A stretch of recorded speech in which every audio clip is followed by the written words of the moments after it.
नमस्कार दोस्तों। आज एक नए विषय पर चर्चा के लिए मैं फिर से आप लोगों के सामने हूँ। और आज की मेरी चर्चा का विषय है कि जीवन का अर्थ क्या है, जीवन कितना सार्थक है। तो ये प्रश्न इतना जटिल है कि जैसे हम ये पूछें कि पानी का रंग क्या है, तो पानी का कोई रंग नहीं होता है, लेकिन पानी की क्षमता ऐसी है कि उसमें कोई भी रंग डाला जाए तो वो उस रंग को स्वीकार कर लेता है। और हम ये कहते हैं कि पानी उसी रंग का है। कोई भी रंग, लाल, हरा, नीला, पीला, कुछ भी, उसमें जैसे ही मिलाते हैं तो पानी का कोई विरोध नहीं है किसी भी तरह के रंग से। वो पूर्ण स्वीकार करता है उस रंग को जो उसमें मिलाया जाता है, और वो उसी रंग का कहलाने लग जाता है। फिर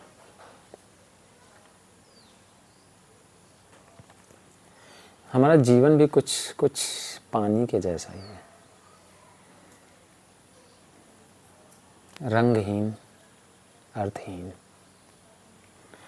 लेकिन हमारे पास ये क्षमता है कि हम उस जीवन में क्या डालते हैं, उस जीवन को कैसे बनाते हैं।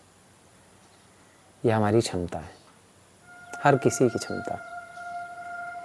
वो जीवन से तरह तरह की चीज़ें, तरह तरह के मतलब, अर्थ उनमें से निकाल सकता है। इसी जीवन से कुछ लोग महान बन जाते हैं और कुछ लोग अपना जीवन यूं ही नष्ट कर देते हैं। जीवन से ही राम और कृष्ण, बुद्ध, महावीर, कबीर ऐसे महापुरुष निकले हैं। और जीवन से ही हिटलर, मुसोलिनी, रावण, तरह तरह के दूसरे अत्याचारी, शोषणकारी वो भी निकले।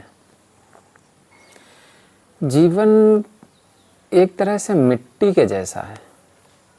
मिट्टी अपने आप में बहुत ही अद्भुत और सरप्राइज करने वाला जो है तत्व है। मिट्टी को हम एक तरह से कहते हैं कि वो जीवन रहित है, लेकिन मैं ऐसा नहीं मानता हूँ। क्यों?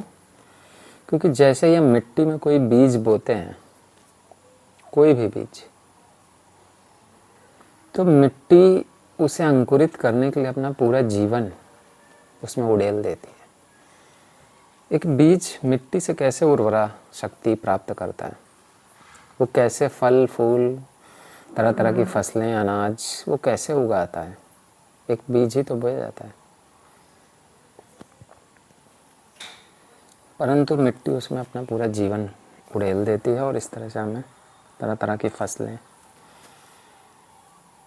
फल फूल इत्यादि मिलते हैं और फिर हम उसका उपयोग करते हैं अपने जीवन में। बिना मिट्टी के तो जीवन संभव ही नहीं है। मिट्टी की ऊर्जा ही रूपांतरित होकर, ट्रांसफॉर्म होकर हमें जीवन देती है।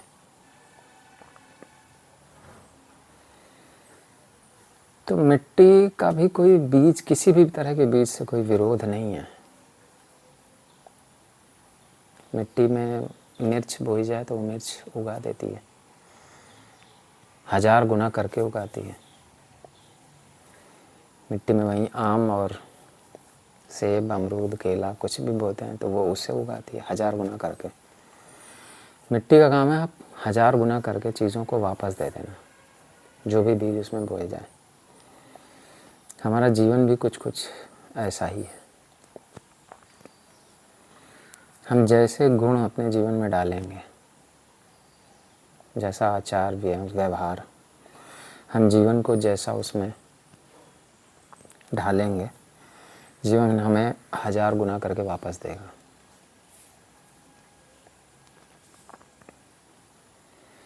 जीवन में अपने आप में कोई अर्थ नहीं है, लेकिन हम उसमें अर्थ डालेंगे।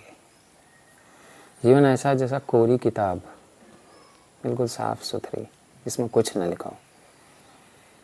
हमें उसमें लिखना होता है।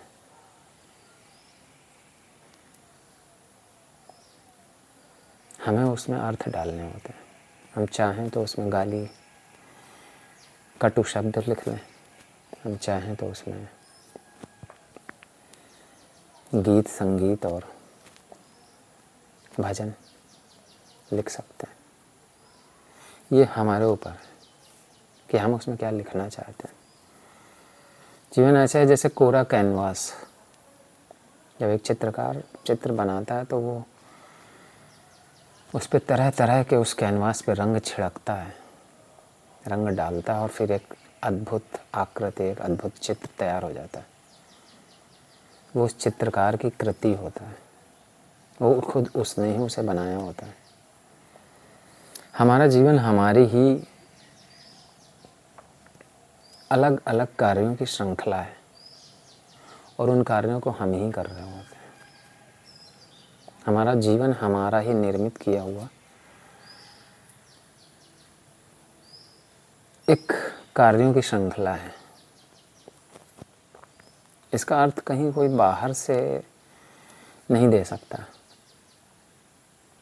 इसी जीवन से कुछ लोग प्रधानमंत्री बन जाते हैं और कुछ लोग चोर, डकैत, हैकर्स आज की भाषा में कहें तो। उन्होंने अपने जीवन को किस तरह से जिया है, ये पूर्ण रूप से उनकी अपनी जिम्मेदारी है। प्रकृति मिट्टी की तरह ही हमें उन्हीं चीज़ों को 1000 गुना करके वापस दे देती है। हम चाहें तो इसमें ईर्ष्या, द्वेष, घृणा, शोषण, इस तरह के गुण विकसित कर लें और उनका अंजाम, उनका परिणाम भुगतें, नरक जिएं, नरक में जिएं।